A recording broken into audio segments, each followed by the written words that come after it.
Okay, well, good morning. And yeah, so let's start with our refuge prayers, Sheila. And as we do the refuge, we try to remember what we are taking refuge in.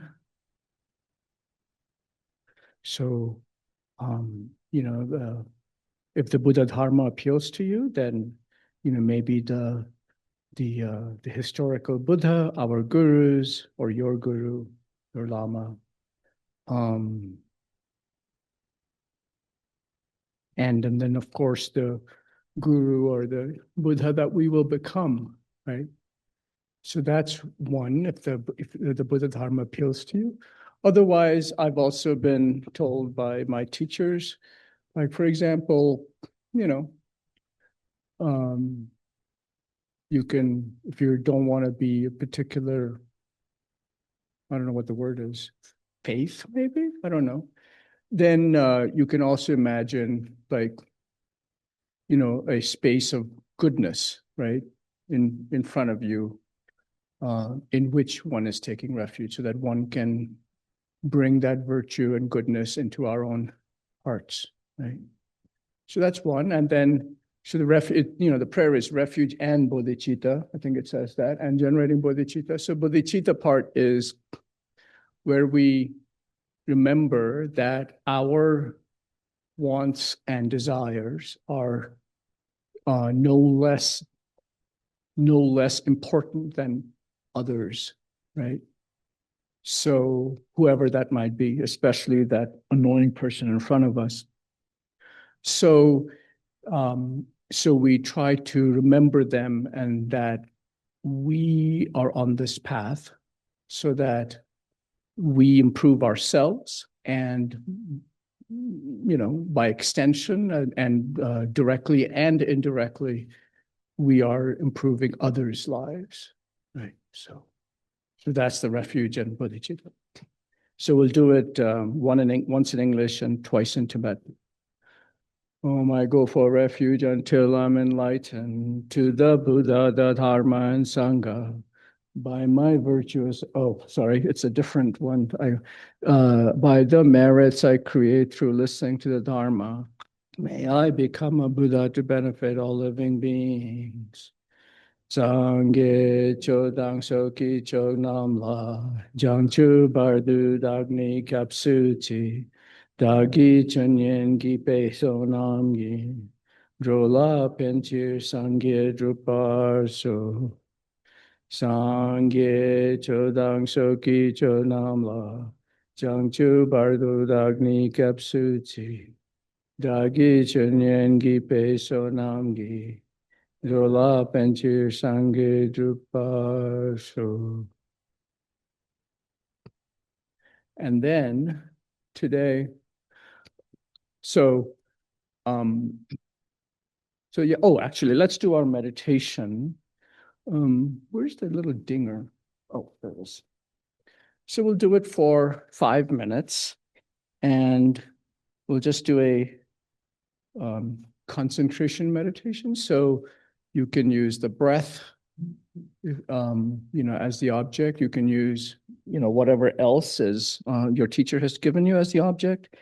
And most important thing is to just try to remember to stay on the object.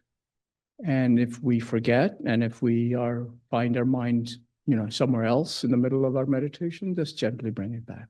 That's it. So, okay.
So last time, so this is the second one. So Venerable asked me to speak about the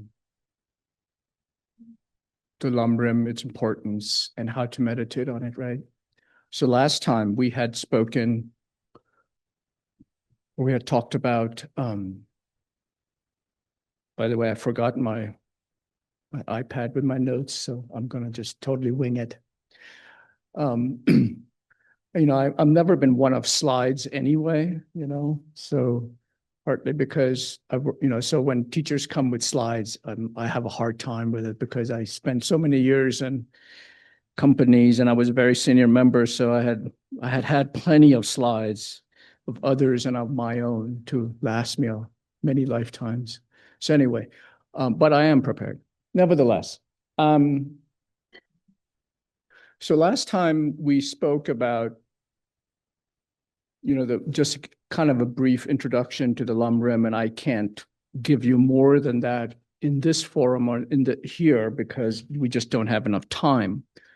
But I mentioned, that lamrim, for those of you who weren't there and those of you who may not be familiar with it, is essentially a step-by-step guide on how to get from wherever we are to the final goal of enlightenment. Right? And it's written in a very accessible way. And really, to be honest, there's almost nothing else one needs. And I'm not just saying that because many other masters who have, you can read Pabonka Rinpoche's writings, you can read His Holiness's writings, you can read, many, many, many others who have studied and practiced what it said in the lamrim, and they reached enlightenment, right? So it's not like, it's been tested over millennia, not just centuries, right? Millennia. So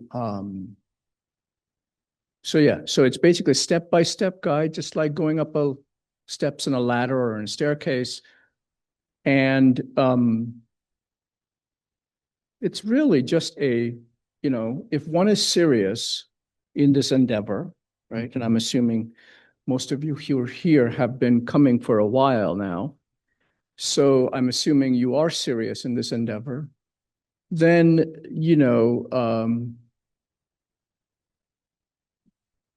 and if you really want to understand, where we are and our current nature of existence, right? And I'm going to, today is going to be a little interactive, so I'm going to ask you about this, right? So, but if you really truly understand our existence, then it's, just about the only tool one needs. Everything else, Tantra and so on, is just another way of getting there. Well, I don't want to say another way. But Tantra, for example, without real realizations on the lamrim, and this is again from other masters, not from me, without real realizations on the lamrim, they have said that Tantra you're not going to make that much progress on the Tantra, right? So the lamrim is a foundation on which everything is based. Tantra just makes things easier.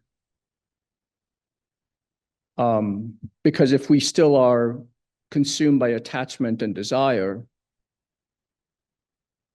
Tantra works with attachment and desire, but the basic understanding of how Tantra works, to understand that you have to have lamrim realizations. So, so anyway, so what I'm trying to say is that this method, and it's been written down, it's not a secret, and it gives you step after step after step, builds from one to the other. To be honest, I don't know what else one could possibly want, right? And the great thing, and I mentioned this last time, is it is especially effective if one understands how one step leads to the next, right? And why it's set up like the way it's set up. And I talked a little bit about it last time again. And how the topics fit together. And it's not just like each of the topics. So for example, here's an example, like why is the six perfections after bodhicitta, right? Why not six perfections before bodhicitta, right? If you study it and if you really have studied it, then you'll understand that without bodhicitta, it's difficult to practice the six perfections. Like, for example, take one of the six perfections, joyous effort, right?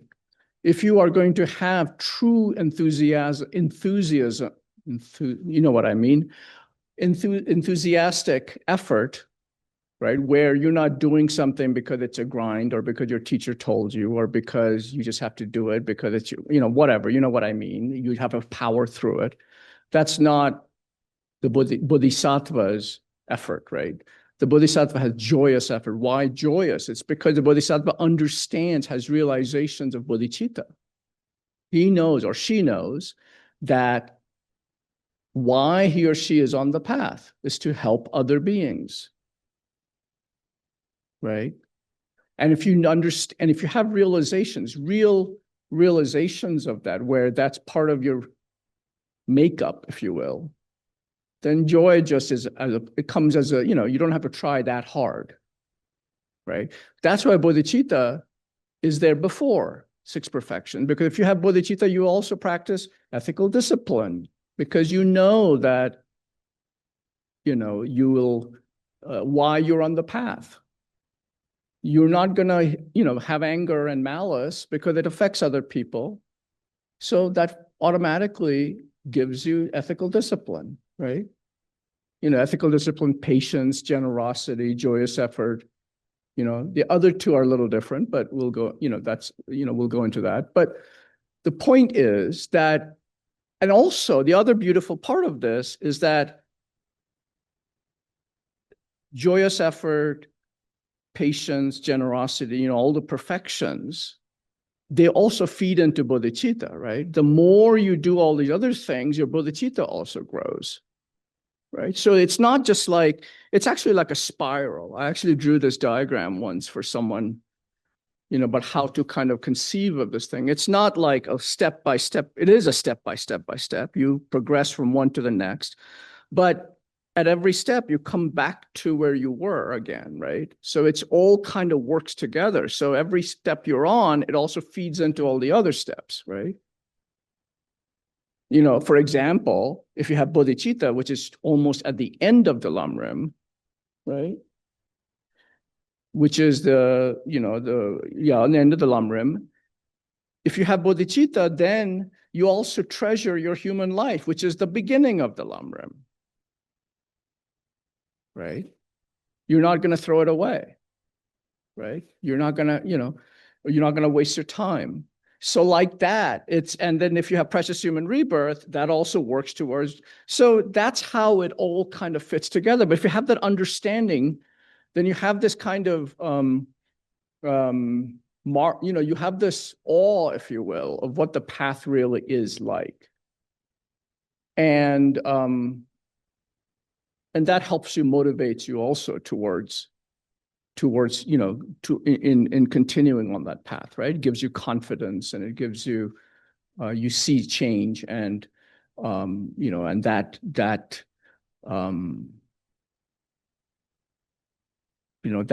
brings its own joy into the effort, right? It's no longer effort. It doesn't become effortful anymore. It's become effortless, right? When I first started, when, my teacher gave me, it was a little bit of a chore, I had to do it every morning and blah, blah, blah. But then you see improvement, right? And then it becomes kind of just a habit, so I do, even if I'm not doing a study like this morning, well, I guess did I? No. This morning I didn't do a study, if you will, of the lamrim.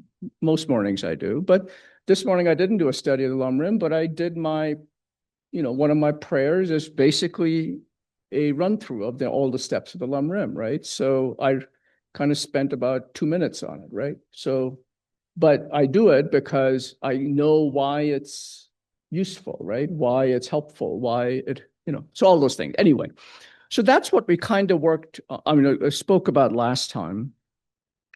So today, what we'll talk about mainly is, why, how to motivate oneself and how to meditate on the lamrim, right? Because there are some tricks of the trade that one gains along the way, or one is told, and so yeah, that makes things more efficient, if you will.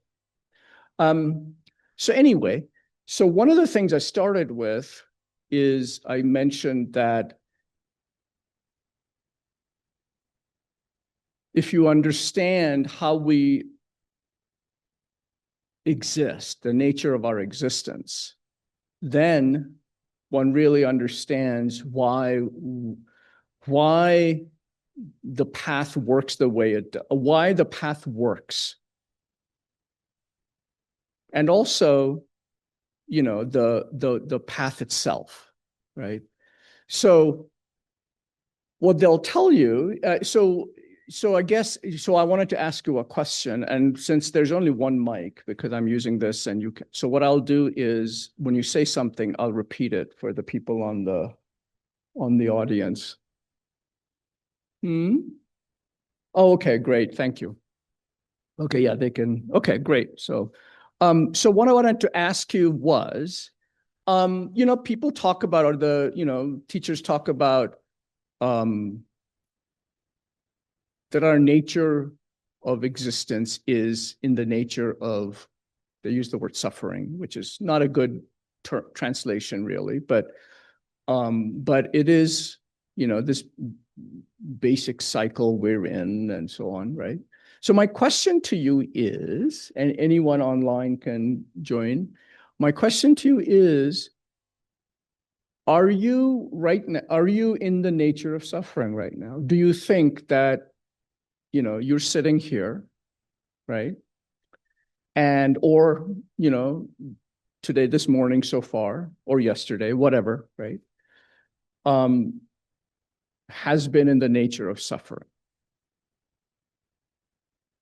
Right? Because, or otherwise, that's what they say is the basis of the path of the Dharma. We have to understand that, right? We have to have realizations of it. And we'll talk about that in a minute, what that means. But we at least have to have some understanding of what that means, right? The suffering. So what does that, are you in the nature of suffering? On a daily basis. Okay, Mark. Thank you, Nancy.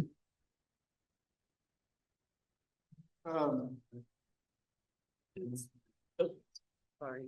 Oh. Won't work that way.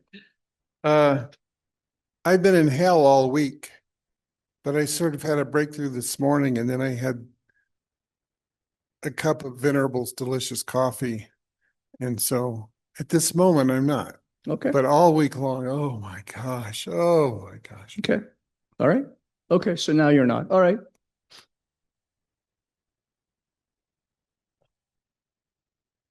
Alex. So my suffering is more Buddhist and subtle than the vernacular, agony. And what I'm aware of is the constant change, and to be careful about wanting that coffee versus whatever, and each little thing that I enjoy the way it is fine to enjoy.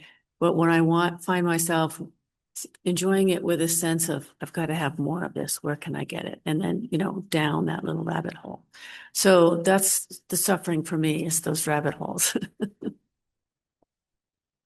Shayla. Anyone online? I think Sheila, yeah, Sheila. So I think we're all we all suffer, whether it's an addiction or talking poorly about ourselves, or thinking poor thoughts about ourselves, or um, thinking, the delusions that we have every single day, where we think, oh, well, that person must not like me, or all of that. I think, yes, we are suffering every single day. And so, yes. Are you suffering right now? Always, whether it's something that I'm thinking like physical pain, or whether it's self-doubt, or yes, absolutely. Okay. Anyone else? Oh, Nancy, yes. I kind of agree with that, Shayla, and what everybody's saying is that the attachments that we have and the worry and fear that come and go, but it's there. And just sometimes the self-doubt, and even toward practice, sometimes it's a little bit, did I do that right or wrong? And so there is that suffering, even when we're happy and having fun. I think we attach to that as well. So Right. there's a subtle suffering, and like Alex said, it's not the suffering of physical pain all the time and, thrashing in some war-torn country or whatever. But I think just our minds, until we reach that stage of true bodhisattva and on. Okay. All right. Yeah, all of you are right. Oh, sorry. Is there anyone? No. Okay. All What? of you are right. However, you see, there is a deeper, so there is a deeper thing. There's a deeper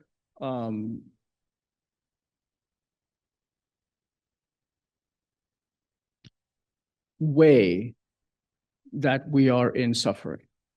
But you're right that at every moment there's your knee hurts or something is that's going on. Your mind is racing. That's going on, or whatever, or whatever it is. Right now you might be thinking, I could I need to do X, Y, and Z, and all those things, right?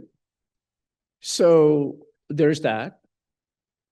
And as Alex said, and others have said, there's the one of change, which is that things just never there. We expect it to continue the way it is, right? Meteor could fall right through the roof right at this very moment, right? And it will be surprised because, we expect, this to continue, right? So we don't expect that change, right? And even when we expect it, we're still surprised, like whole thing about untimely death. Is there a timely death? No. Right? Babies have been dying since time immemorial, right? It's still shocking that that happens, right? But it's not really. I'm not trying to be dispassionate about it. It is a very sad thing that a child does not get to, live out its life, right? It's a very sad thing, and sad for the parents, sad for everybody around them, sad for the child. But nevertheless, what I'm trying to say is we expect a child when it's born to continue, right? So we have the sense of permanence, right? I'm wealthy, so I'll stay wealthy. I don't expect this, whatever, somebody to come and take it away from me. So there's that. But really the thing that we have to understand and which propels us on the path is that those are all relatively easy to see. What we don't see, those are all just, physical, mental pain and change, etc. Right? Not getting what we want, getting what we don't want, all those things, right? But the other thing is the basic way we relate to the world continuously drives us towards it, regardless of how much we want to get out of it.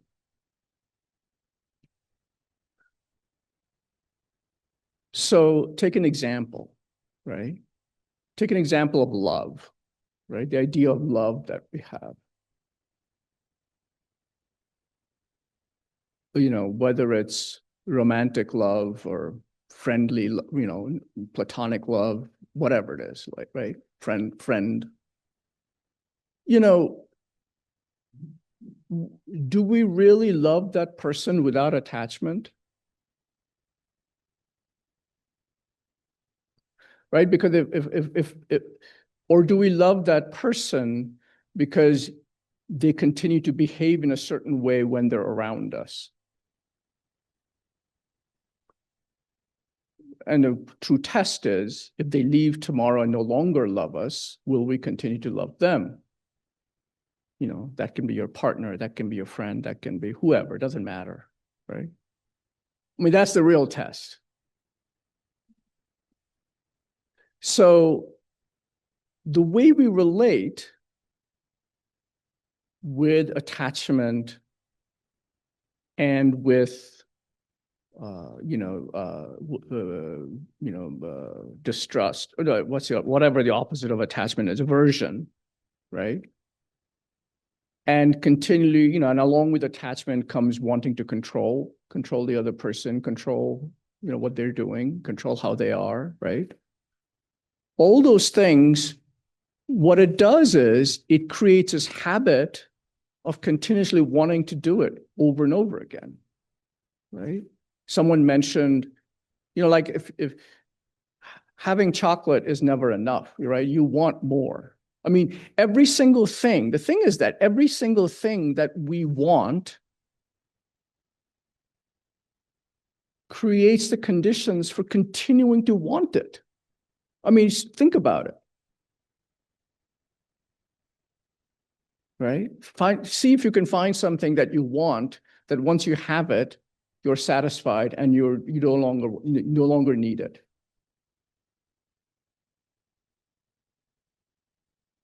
And it's a continual cycle, right? I mean, we want, you know, I want chocolate, I have it, a couple of hours or a couple of days later, I want it again. And I think about it on those 2 days that, you know, or I haven't had it, right? So, you know, and that's true for, you know, a person, that's true for an object, right? I mean, you know, not being able to, you know, keep our phone down is an example of it, right? We're attached to that object. That's true for our reputation, right? You know, like it's never, you know, like that's what true for status, certainly, right? We know many, many people, or we've heard of many, many people who are just a little bit of status is never enough. You need more because somebody else has more status. So you have to be more than them, right? On and on. That's the cycle. Okay.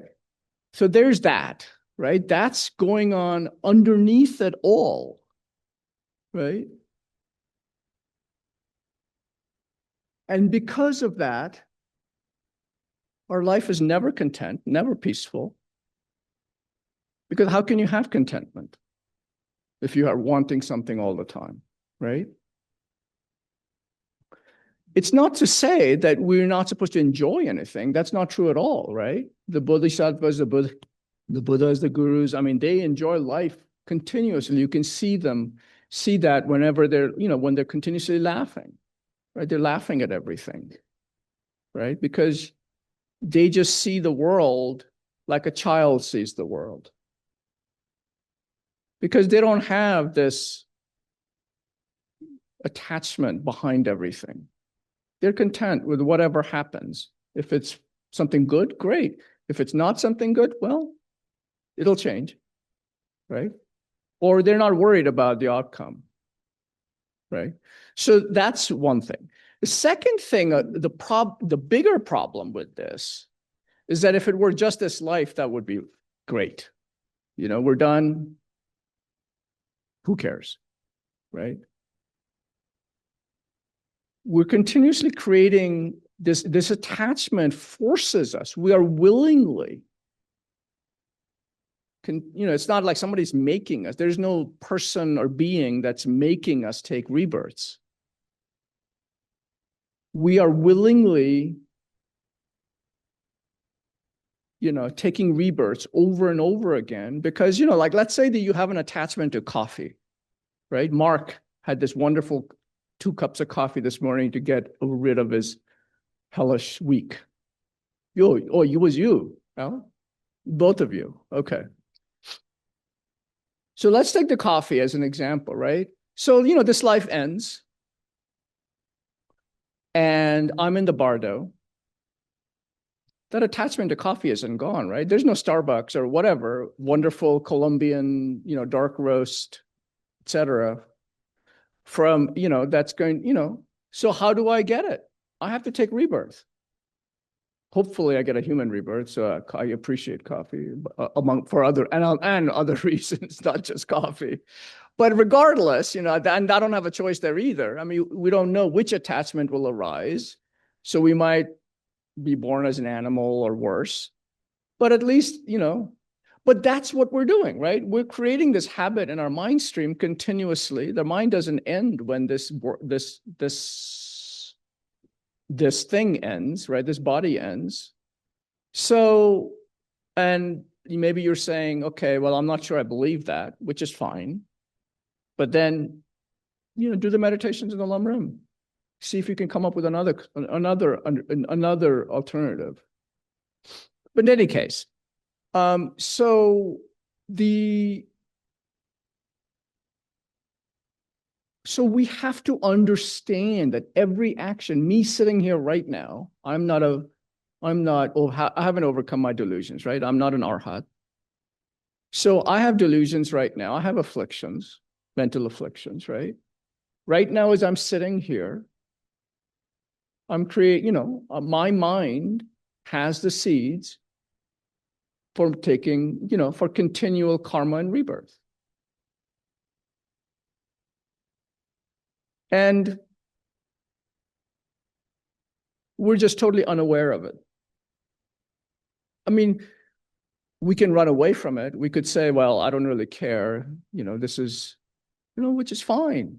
There's nothing, I mean, many people do that. But denying is, that's another thing about the lamrim, right? If you study it,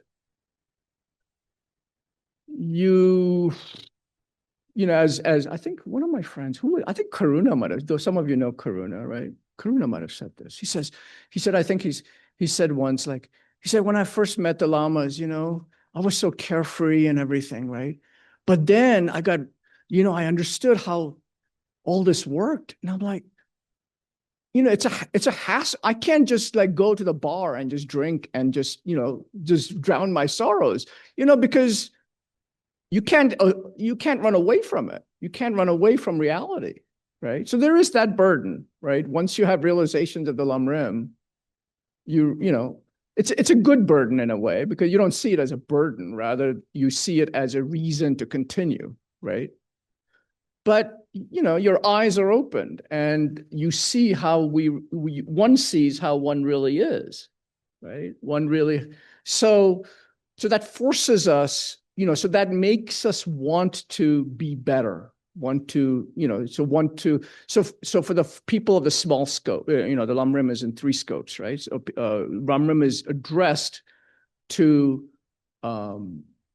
capacities of 3 types of capacities, right? So one is the beings or human beings. That's when these are practitioners of lower capacity, it's called, whose goal is to have, better future lives, right? Human lives. That their goal is to make sure that whatever they do in this life, they create the conditions for a fortunate rebirth the next time around, right?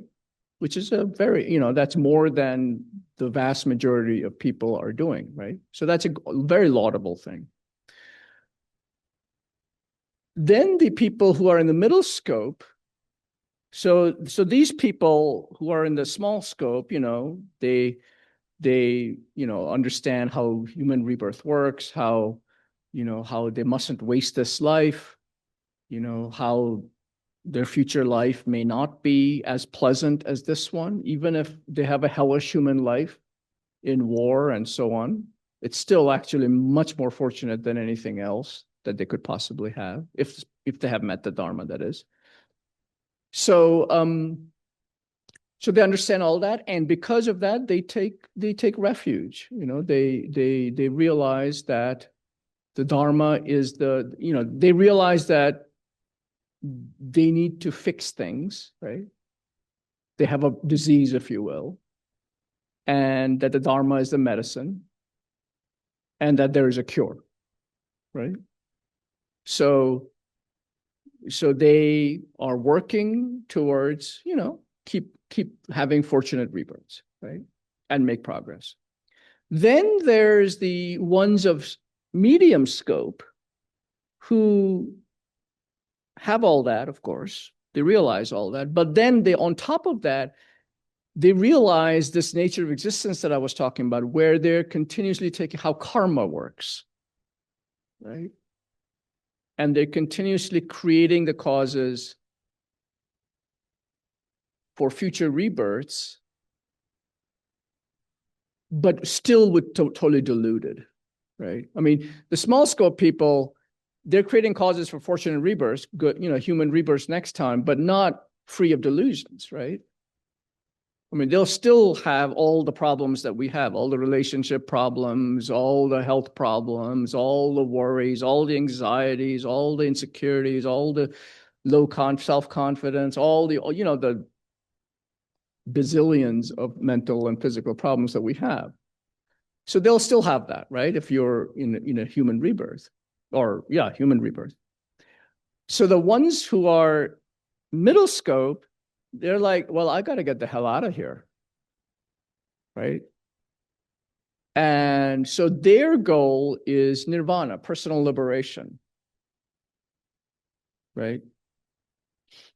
So they're no longer delusions, and because they're no longer delusions, they're beyond the they're not creating causes for future rebirths, lower rebirths, right?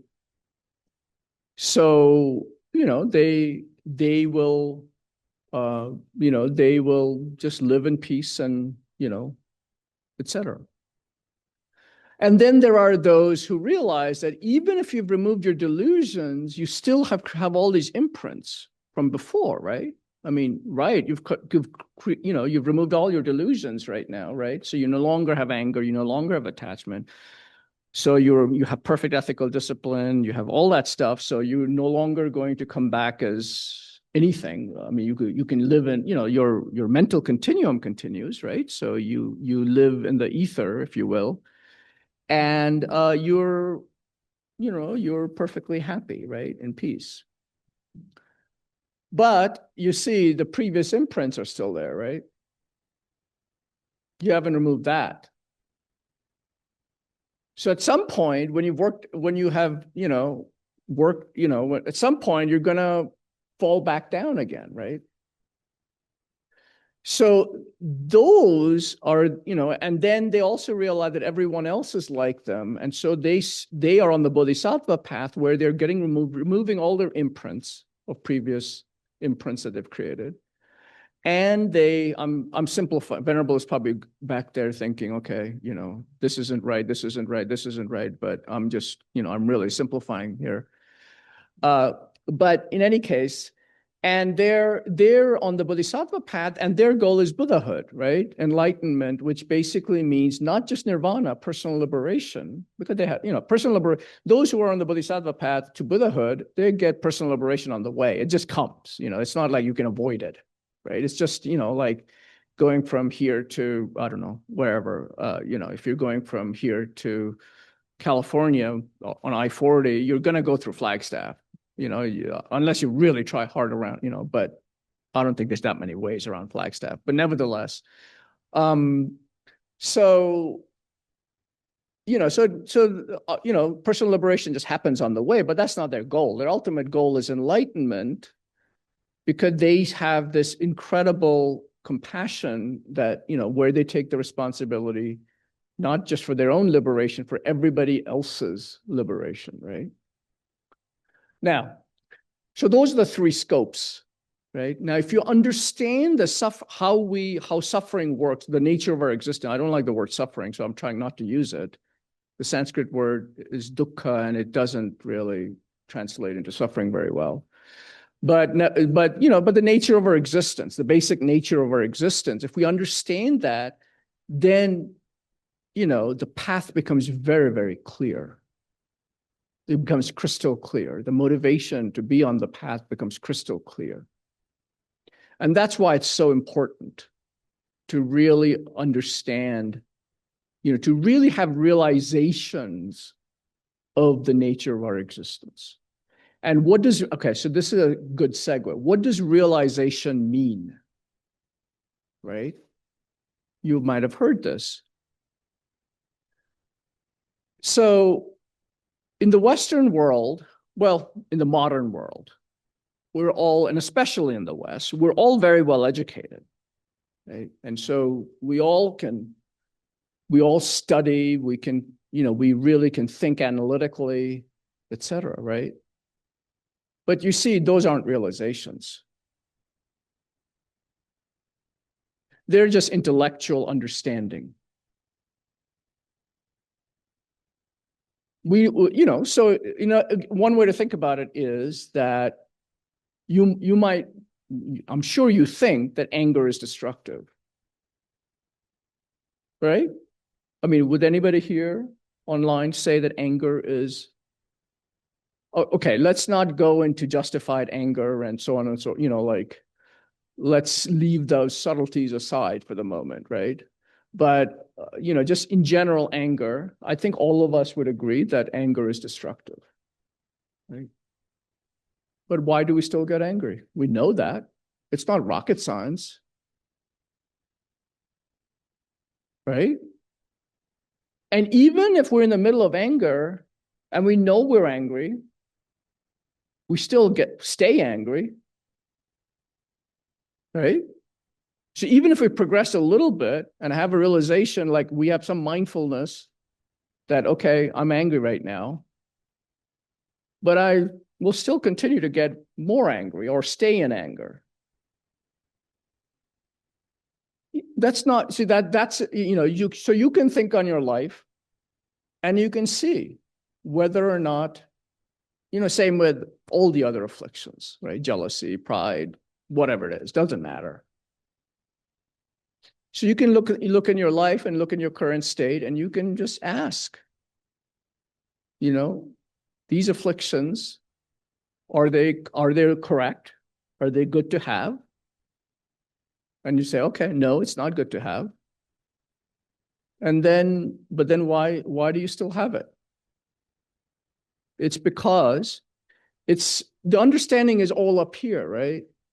That's what Western education in general, Western and Eastern, education in general just teaches us intellectual understanding, how to have intellectual understanding.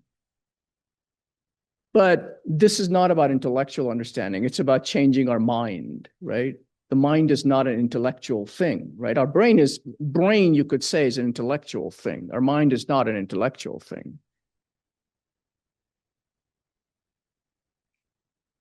So, I mean, it's you can have conceptual mind and you can have a non-conceptual mind.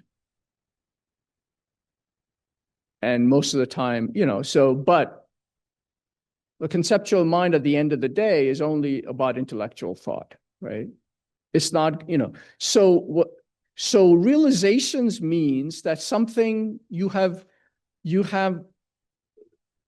studied it, of course. You have to start somewhere. You have, starts with study or hearing, teachings, right? Many teachings, usually. And then you have reflected on it, right? Reflected means, you're reading a sentence or a paragraph, and you really see whether it makes sense and whether it is correct, whether there are any holes, whether it comports with your life, right?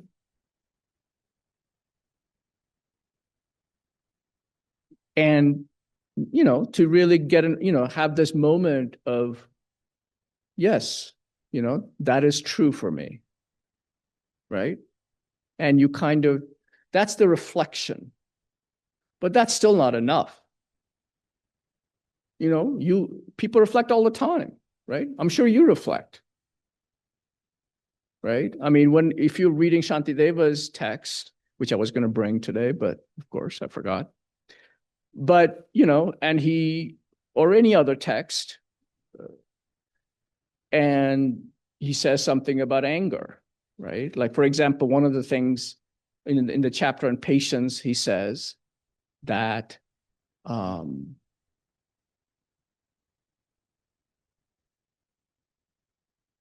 he says, I'm just paraphrasing here. He says, why, if somebody is threatening me or somebody is angry at me, somebody is accosting me, whatever the situation, why get angry at the person? Because if I understand that my anger is a result of my delusions, then clearly that person's anger is also a result of his delusions, right? So why get angry at the person? Get angry, not angry, but understand that there's no point in getting angry because that person is just coming out from their deluded point of view, right? So instead of striking at that person, striking back physically or verbally, one should have patience because one understands that it's not the person coming at me, it's his delusions that are causing these problems. Right? So if you inspect that, if you read that verse, then you're like, yeah, it's true. Right? I blame the person. By that I mean that person is bad. That person is evil, or that person is whatever. Right? But I don't blame the delusions that are causing all that stuff in me to arise. Just like I don't see the delusions in that person that's causing his, emotion to arise, anger to arise. So the reflection is you read the verse and you reflect, okay, yeah, I mean, that really is true. I hadn't thought of it quite like that, right? You discover something new, maybe, right? Discover a new angle, even if you knew it. You discover a new way of looking at it, right? And so you have this reflection. But that's still, we've done that many times. How many times have you read, Shantideva's text or a scripture or gone to a teaching and his Geshe-la or someone has said something and you're like, wow, okay, that's really true. But it doesn't stick, right? Well, the reason is that what we haven't done is a third step, which is that we go home and meditate on it. Right? See, meditation here does not mean so about analytical meditation. Actually, there are multiple types of meditation, right? There's three main ones, if you will. There's analytical meditation. There's concentration meditation, and then there's what's called a glance meditation, a review meditation, if you will. Those are the three kind of main ones. And the concentration meditation, of course, you're well aware of. I think, the whole idea of mindfulness, I think in the West, that's really what that is, concentration meditation, which is wonderful, but it doesn't it doesn't remove our delusions. That's the problem with it, you see. It doesn't change our mind. It makes our life better, certainly, but it doesn't change our mind. I mean, in a significant way, let me put it that way. So, because it doesn't address the problems of our existence, the nature of our existence. So, so there's concentration meditation, there's analytical meditation, which is, this reflection that I was talking about, where you read the verse and you really, really look at it from every angle. And you try to see if it really is true, just because Shantideva said it or the Buddha said it does not mean that the Buddha himself said, does not mean that it is true. It's true only when we have reflected on it and we really understand in a deep way that it's true for us, right? A sentence is true in different ways to different people, right? For some, it may not be true at all, which is fine. But for those who are true, it doesn't even mean that it's true in the same way. So it has to be true for the person who's actually reading it or hearing it or whatever, right? It has to make sense for that person's life, for that person's mind. So that's why, I've been to teachings, for example, with Lama Zopa Rinpoche, retreats and teachings. And, I would talk to someone, one of my friends, and he heard the exact same sentence, but we heard it differently. Now, they say the Buddha, of course, teaches his speech is, heard exactly the way that being needs it, right? So that's one of the qualities of a Buddha's speech. I mean, if you read the ornament of clear, not ornament of clear realization, anyway, doesn't matter. So one of the qualities of Buddha's speech is that, right? So, and that was an example of that, right? So, you hear the same thing, but you hear it in a different way because each person's mind is different, right? So he hears it in a way that works for him. I hear in a way that works for me, that is true for me, right? So you hear or you read a verse and you inspect it and you see if it's true for you. And then you see, once you have done that, that's the analytical meditation part, right? Then you have to take that understanding and you have to do concentration meditation on it. That's the meditation that makes the mind change. The reflection does a little bit, but not much. The reflection doesn't create the causes to remember the antidotes when the occasion arises, you see. So we understand that the anger is destructive, that the anger, all the reasons why one shouldn't get angry at the person, all that stuff. We can understand all that in reflection, but it doesn't enter our hearts and change our mind until we have done concentration meditation on it. And I'll talk more about it in a minute. I'll talk about how to do that. So those are the 3 steps one has to take, right? Study, hearing. When I say study, it means any kind of hearing or reading or whatever. So study, reflection, real reflection, and meditation, right? And which is concentration meditation. So I'll just finish the 2, analytical meditation, concentration meditation, and then there's the glance meditation or review meditation, which is just basically if you have been studying the lamrim for a long time, and like I said this morning, I didn't do a formal study or meditation on the lamrim, but one of my prayers is basically 3 verses that summarizes all the steps in the lamrim, right? So I read through it, and because I've done many years of reflection and meditation on the lamrim, you don't have to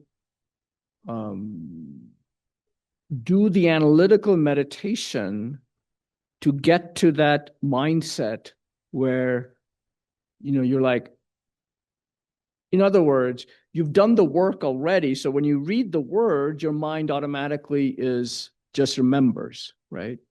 From your previous meditations that you've done, right? So you don't need to think, oh, okay, when it says three principal aspects, you don't have to think, oh, what are the three principal aspects? You don't have to think that, right? Because your mind automatically knows, right?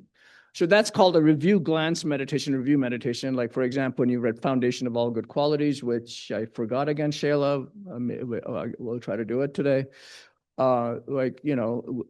Foundation of All Good Qualities, that's a glance meditation, or Song of Spiritual Experience, or there are many others like that are basically just designed for that purpose, right? But that's after you've done most of the work. But in any case, so study, reflection, meditation, right? And so what does that mean? You do you've done the analytical meditation, you have, which is the reflection part of it. And you believe that something that is being said is true, right? Let's say, karma or suffering, the way we talked about suffering today, you really believe, okay, yeah, that makes sense. That is true. My life the nature of it has been like this, right? That every time I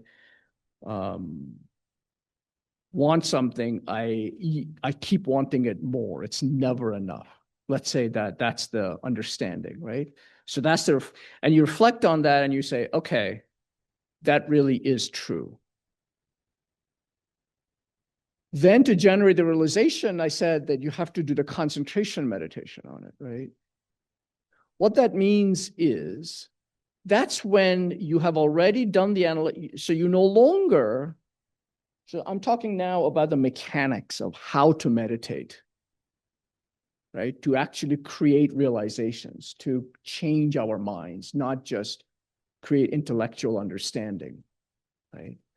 So once you have that aha moment that, okay, I had never thought of it like that, or wow, that really is true. Then there is a feeling that arises, whatever that is, right? A feeling, a sense of, wow, right?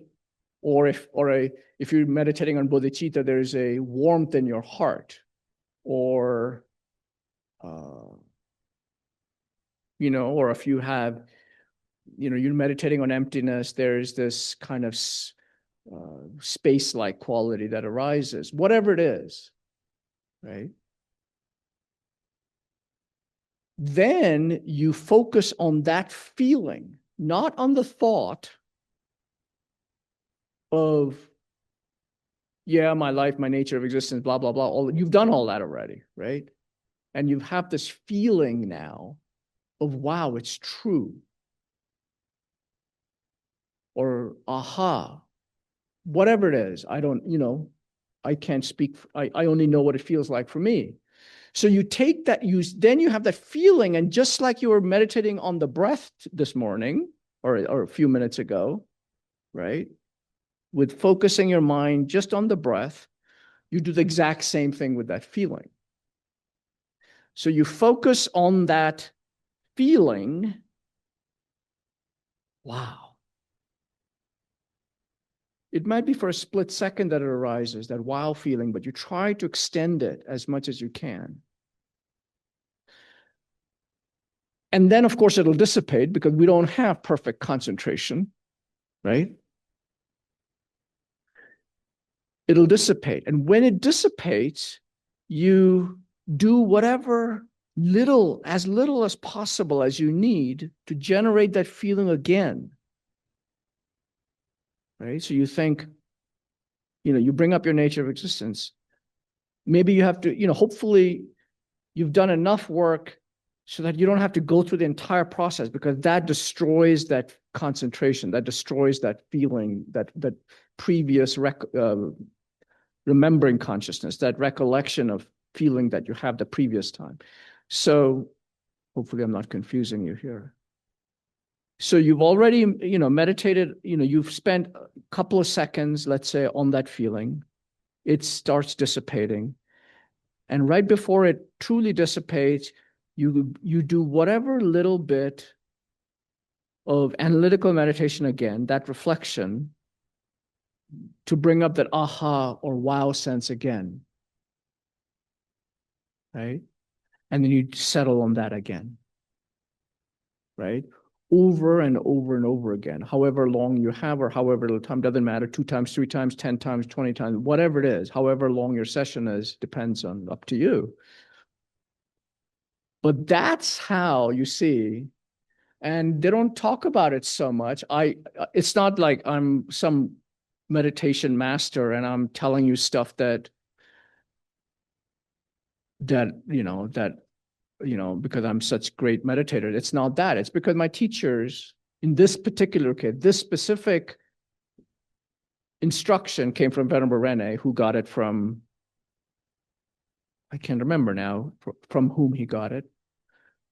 So, what I'm telling you is not just, I'm just saying, and those of you who know him know that he has all these realizations. So he doesn't, yeah. So anyway, so that's the instruction he gave, right? And it does work, you see. If you do that over and over again, that what was intellectual understanding becomes no longer intellectual. It becomes part of you. It becomes a realization, you see. So that next time when anger arises, you will catch it, right?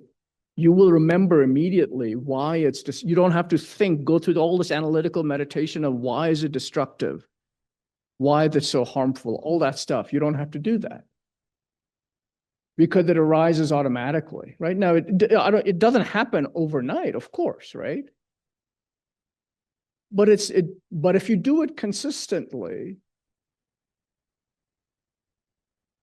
it happens. It doesn't take that long, So let's take anger as an example. And if you don't suffer from anger so much, then maybe you can use attachment for yourself as an example. I'm sure one of those two things is a problem for you.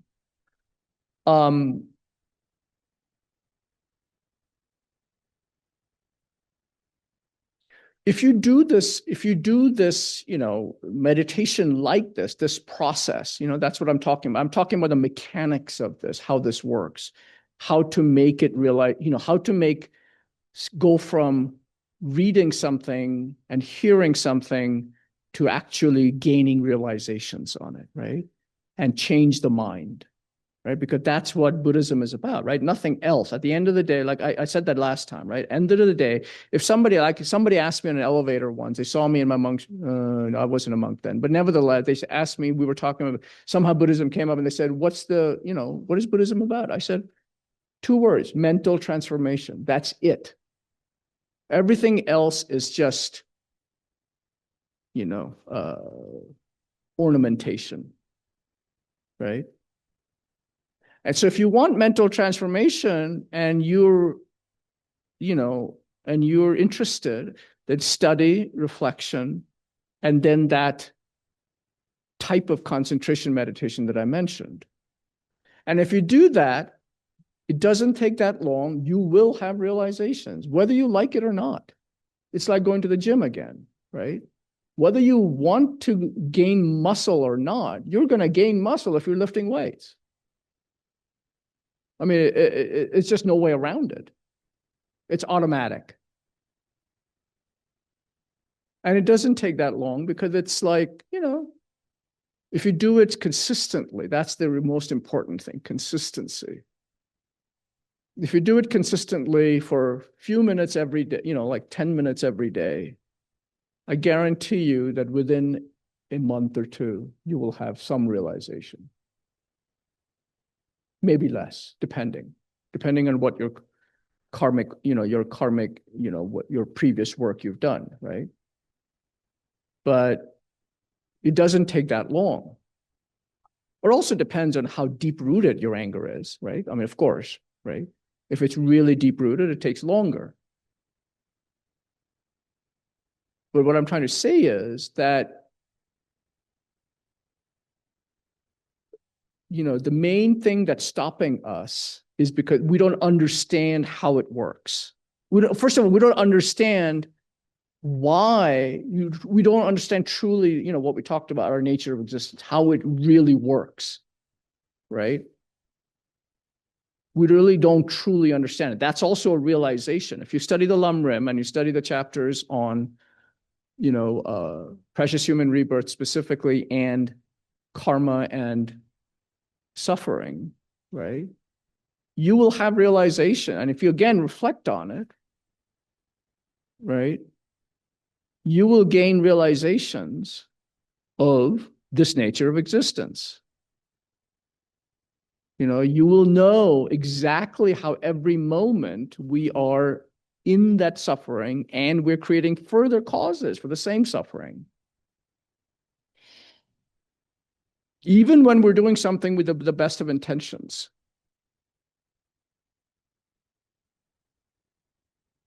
So that's so that's what's required for creating mental transformation. And what the lamrim does in such a brilliant way, and the more I study it, right, as I said, I've been doing it for close to 30 years now. The more I study it, the more awestruck I am, but how brilliant that synthesis is, right? Atisha came up with it, and Lama Tsongkhapa just perfected it.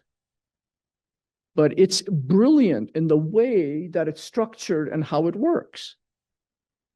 And it makes things so simple. All one has to do really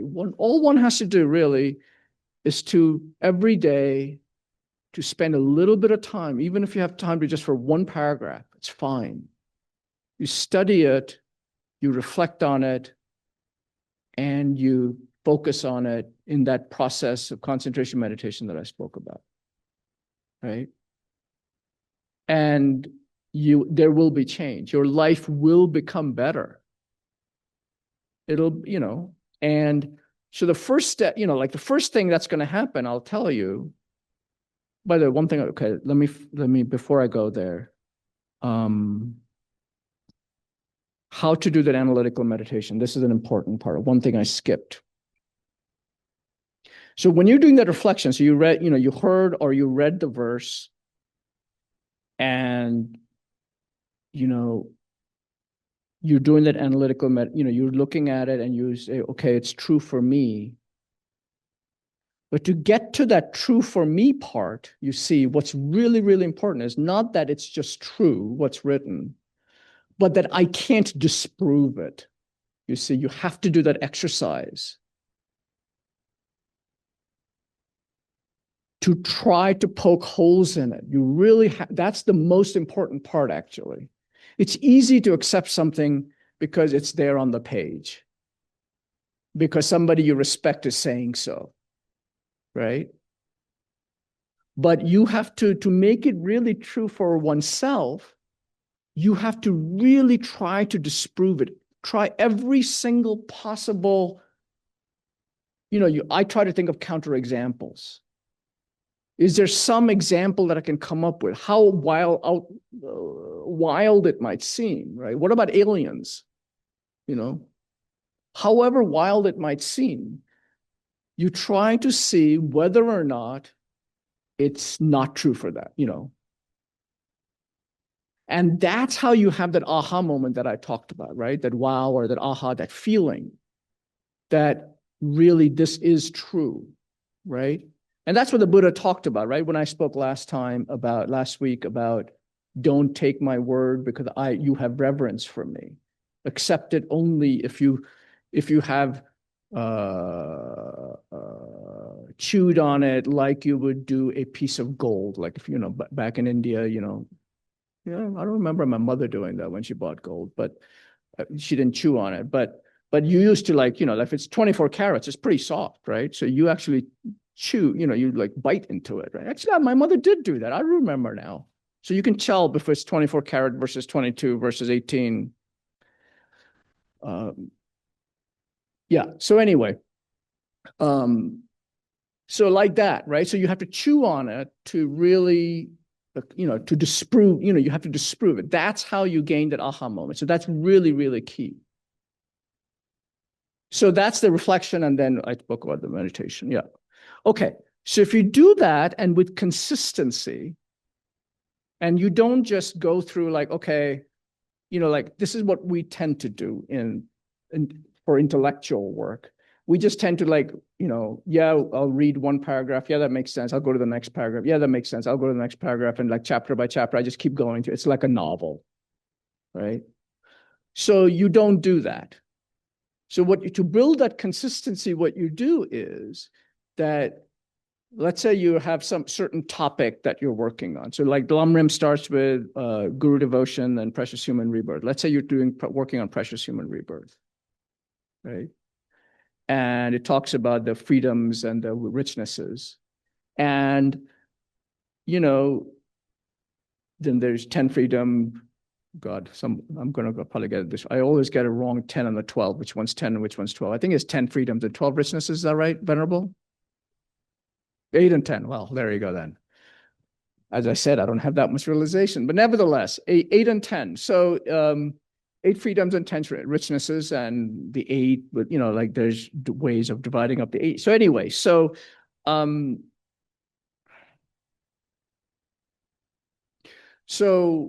you spend, some time on that topic, right? You don't just say, okay, I did 8 freedoms today. I'll just go to the 10 richnesses tomorrow, right?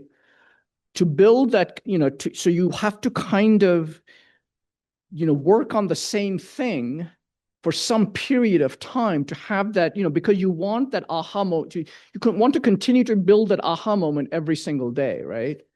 So you work on the same topic for some length of time, whatever that is, when you feel like you really have gotten it. And then you move on to the next thing, right? If you were doing retreat, like when I do retreat, let's say, when I do retreat, I do like one topic for a retreat, right? So, and if let's say I'm doing a lamrim, like my last retreat, I can't remember what I did it on. I think on bodhicitta. And so, I spent 6 weeks on bodhicitta, right? Now, that's all I didn't read any other text, any other topic during that 6 weeks, right? I read many different texts on bodhicitta. So what you can do is, instead of just like, if you have one book of the lamrim and you are just working through it, it's great. That's what you have to do. You have a foundational book. You have one book that you're kind of using, right, for the steps. And then you supplement it with lots of other things that are all about the same topic that you're working on, you see, because every author or every teacher has a different take on something, right? So you get a different, different understanding. You're looking at it from many different angles, right? And so that aha that I spoke about continuously grows, you see, and it becomes easier to sustain, right? So that's the way that in daily life one can do it. Like, as I said, it's only been, in the last not so many years, 3 or 4 years, that I've had the space, if you will, to do long retreats, right? Before that, I did retreats. I was fortunate. I did, 2 or 3 weeks of retreats every year, right? But those were mainly those were mainly just calm abiding retreats. I didn't do lamrim. I mean, other than when I went to retreats with Lama Zopa Rinpoche, I didn't do lamrim retreats so much, right? But what I did was every day I would do study, reflection, and meditation, right? Now, it depends on how much, when I had children, I had very little time, but I still spent, I still made sure that I made space for, you know, half an hour every morning or whatever it was, 45 minutes, whatever I had that day, right? To be able to do that study, meditation, reflection. Maybe it's less for you, which is fine. But it's the, as I said, it's the consistency, not the amount of time you spend on it that makes a difference. It's that you doing it every day, right? And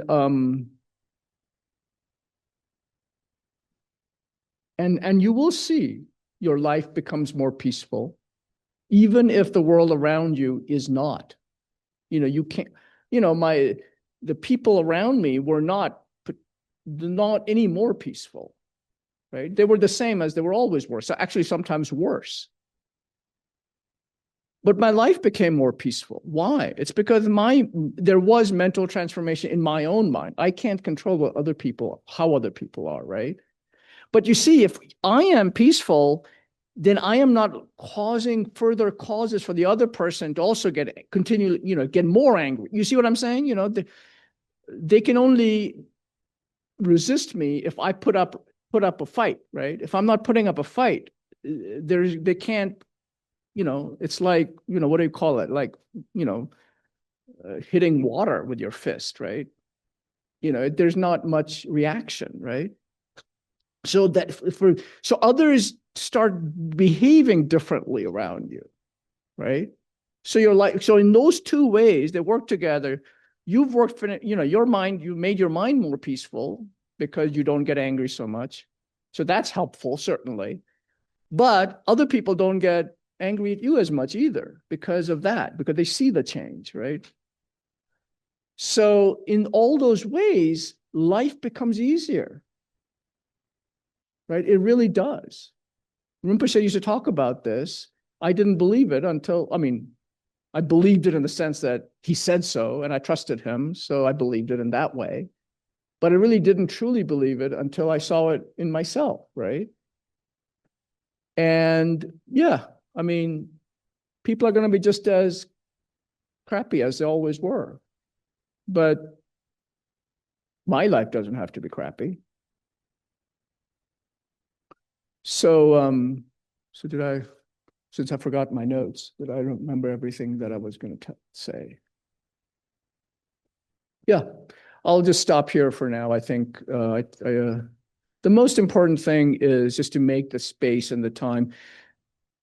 You don't have to do, so this, okay, again, if you're short on time, as I was often, you don't have to do the study, reflection, meditation all at the same time, you see, because that takes time, right? So what I would do often is the night before I would do the study, you see. I would read the verses or place that I was talking, you know, it's been, you know, 15, 20 minutes, whatever it was, just creating that understanding, right? The intellectual understanding.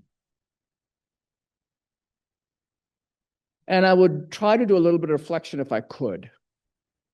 Because if you do the reflection beforehand, then when you're doing in the morning, when you get up and you don't have that much time to study and reflect, if you've done the reflection, then that remembering consciousness, that understanding arises. You see, when you just read the verse the second time, whatever, that morning, that reflection kind of the thoughts arise, right? You don't have to work so hard.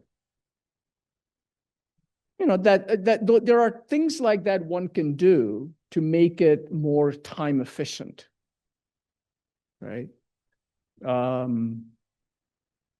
So there's tricks of the trade like that, but you know, my tricks won't necessarily work for you, right? So you have to figure out what the tricks are that work for you. And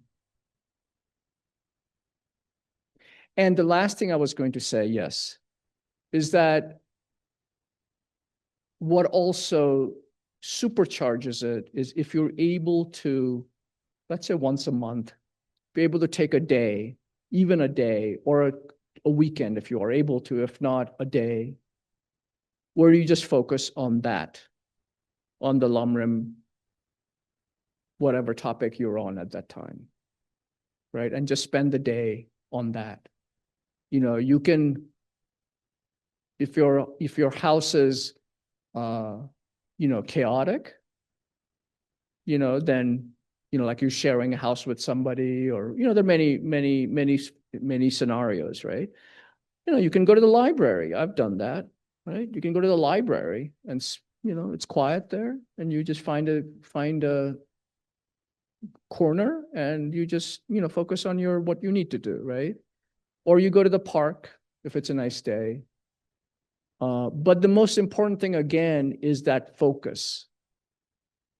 And that really makes a difference, right? Yeah. Anyway, yeah, so that's how to make progress. And you will see. And what are the signs of spiritual progress? How do you know you're making progress? The first thing is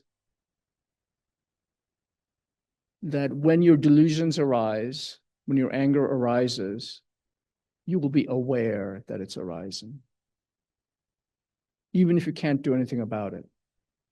You can't stop it from arising, maybe, and you can't stop its trajectory, maybe. It depends on the person. Some people trigger you more than others. So depending on who is facing you, you might not be able to stop the trajectory of the anger, but you will be aware, which is much more than what you were able to do before, right? So that's number one. Second thing that will happen is that next phase is you will see the anger is arising, and then you're able to watch it and maybe be less reactive, right? Before, you were not able to stop its trajectory, but now you will be able to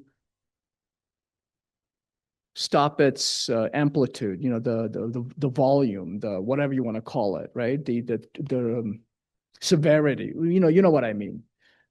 So you will be able to temper it.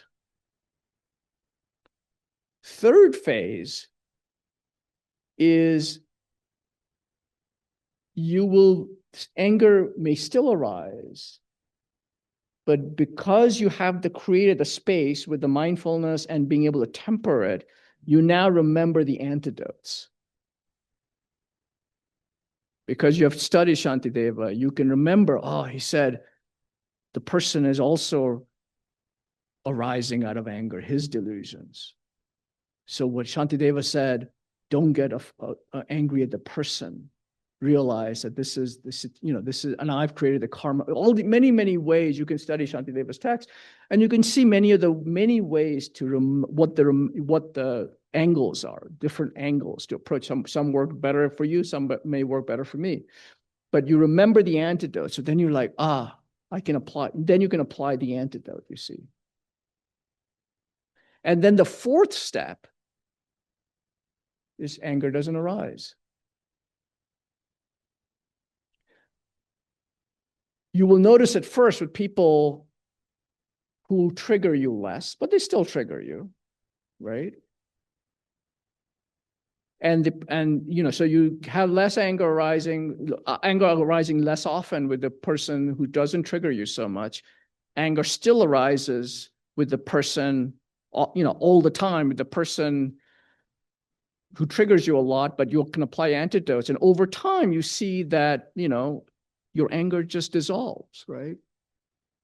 Well, there's another two phases, part of it, which is that anger will arise and then instantly it will stop, right? Because you've applied the antidotes before, right? So your mind has become conditioned. It doesn't even have to think about the antidotes anymore. It just knows that anger is destructive. And there are all these reasons. You don't need to think through all the reasons. You know them already. So it just dissolves. And then the final step, when you've truly removed the delusion, is it just doesn't arise.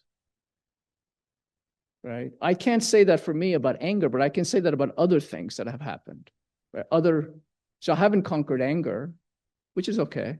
It'll happen over time. But I do know that other afflictions just don't arise anymore like they used to. Certain aspects of pride just don't arise anymore. Certain aspects of jealousy don't arise anymore, right? But that didn't happen overnight. It went through those phases, right? But I remembered to apply the antidotes, and I continuously did it whenever it happened, whenever they arose. And over time, they just disappear, right? Anyway, so that's how you know you're making spiritual progress. And then your confidence builds. You know you're on the right path. It's working for you. Your life becomes better. All those things, they just work together, and it builds confidence in lamrim. You continue on that path and you just grow more and more, right? And you just, yeah. Okay, I'm sorry. Maybe just a couple of questions if you have any about anything I said. Yes, Mark.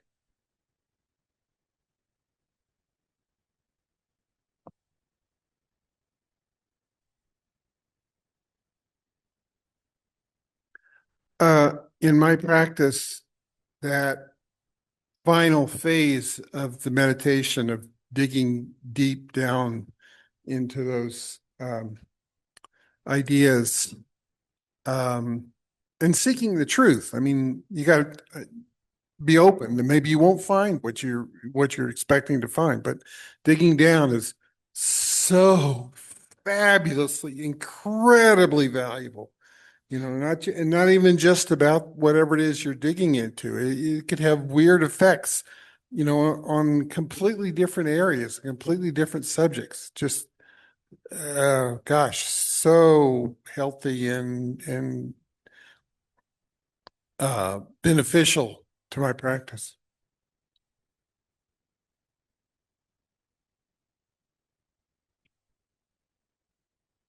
Thank you for these teachings. I had a realization about realizations, and the metaphor is swimming. I'm sorry, And metaphor? swimming, Swimming. actually buoyancy. Actually, someone who's never been around water can drown. We have a lot of people in New Mexico who drown because they've never been around water. And the stages are, first you have to get wet. You're not going to learn to swim until you get wet. And you have to be in water that is deep enough that you could actually float, because otherwise you're not going to be able to do that. You have to be in water maybe that's not over your head to start with, so that you can have the security of feeling something. But eventually you get to the point where the water is over your head, and it's only then that you have the realization of what buoyancy means, that this is not effort. It's more about, do you have enough air in your lungs so that your buoyancy is not negative, because you'll sink to the bottom. You won't learn to swim if you sink to the bottom. But it's the experience of being immersed in the practice, but it has to be at a sufficient depth. It has to have sufficient trust. And at that point, once you have experienced that the water will hold you up, you can never unforget that. You don't go back. It has transformed your understanding of how you are in the world with respect to being on land or being on water, but you can't get there without getting wet. Yeah, I mean, yeah, thank you. I agree with you that, it is, you see, most of us aren't engaging specifically here. I'm talking about the lamrim, because that's what, we've been talking about. But most of us don't engage with it at the experiential level. We go to teachings, we hear about it, it makes sense to us, we go home, and that's where it ends, right? But doesn't change our mind stream. It doesn't change our minds because we haven't engaged with the experiential aspect of it, right? It's only when we do the continual concentration meditation, the process I mentioned that I was taught by Venerable Rene, and he was taught by, I can't remember his master now, which teacher taught him. But if you do that continuously, then that experience just arises. So yeah, because this is all about experience. It really doesn't have, yeah. So, because we're too much in our brains. Yes.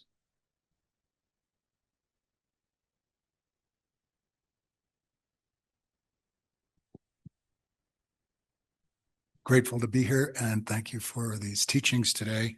I'm in the lamrim study with Gendon and have been working on an analytical meditation on the precious human rebirth.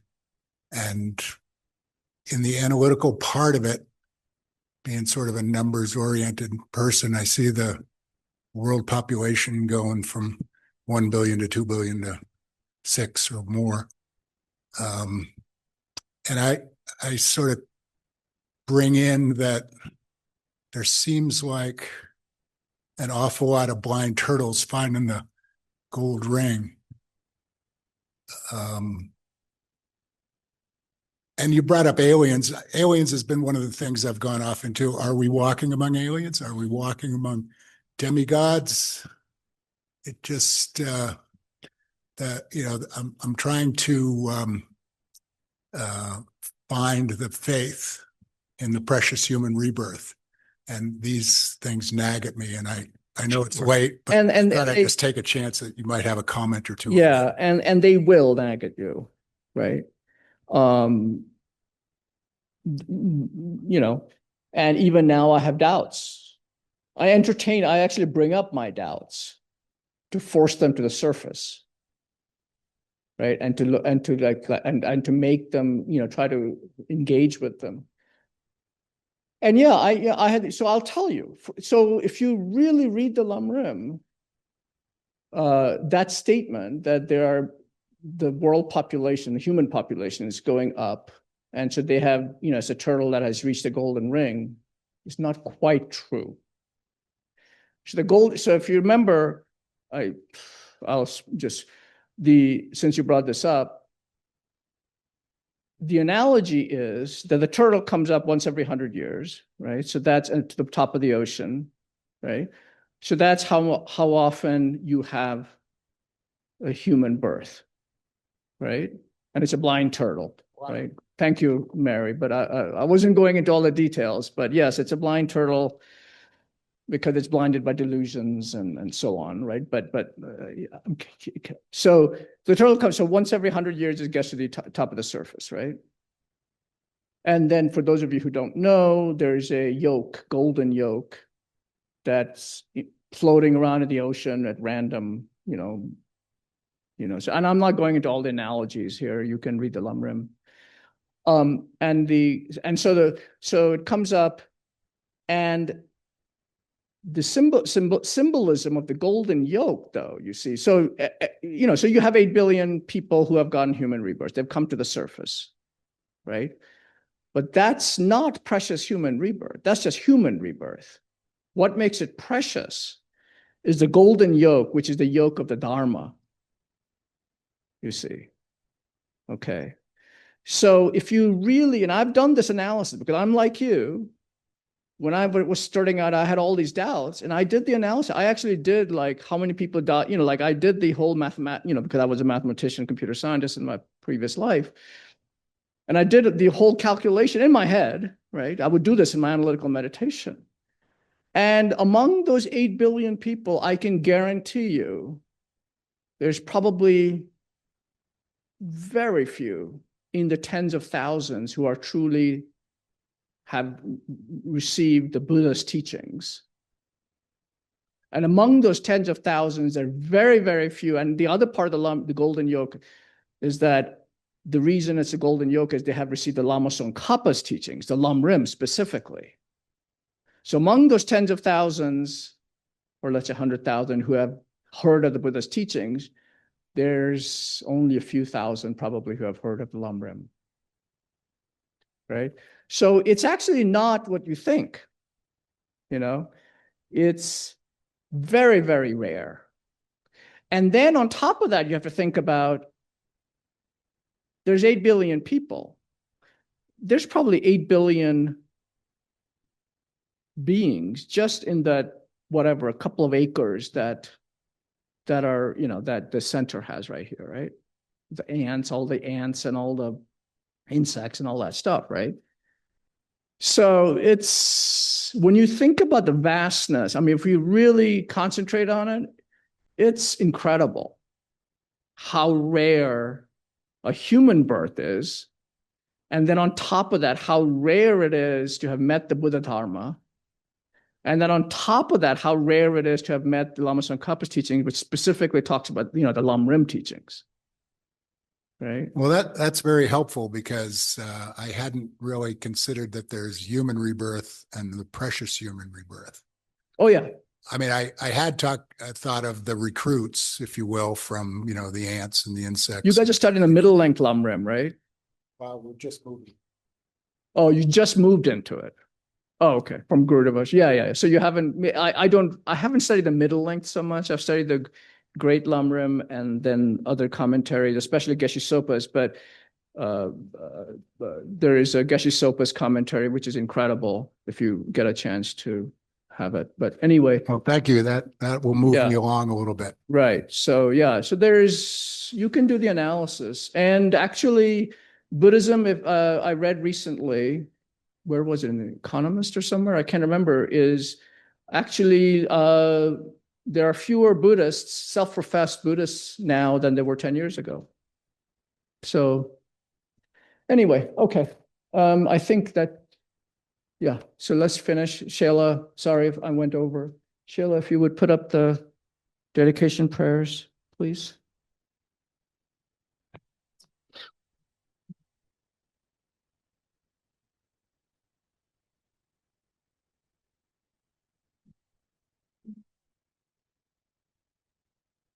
Yeah, so this is from Shantideva's text that I was talking about.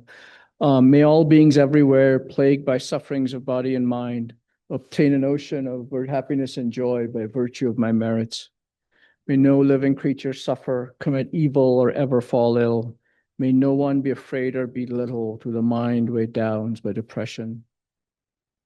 May the blind see forms and the deaf hear sounds. May those who are worn with toil be restored on finding repose.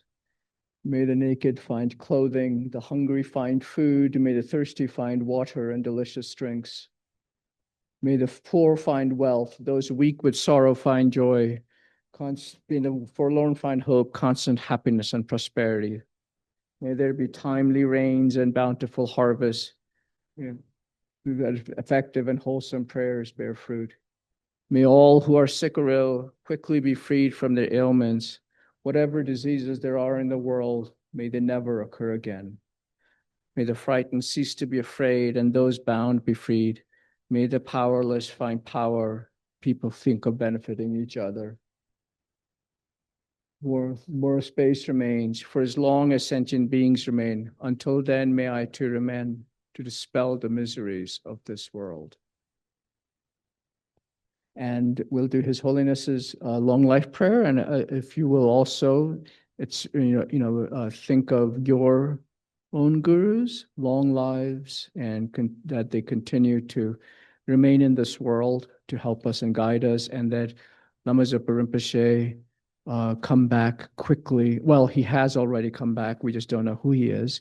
So that he continues, he comes, he enters monastery and learns all the texts and gains realizations through the practice and study, practice and retreat, and that he keeps perfect ethical discipline, and that becomes a model for us again, like he was in the previous life.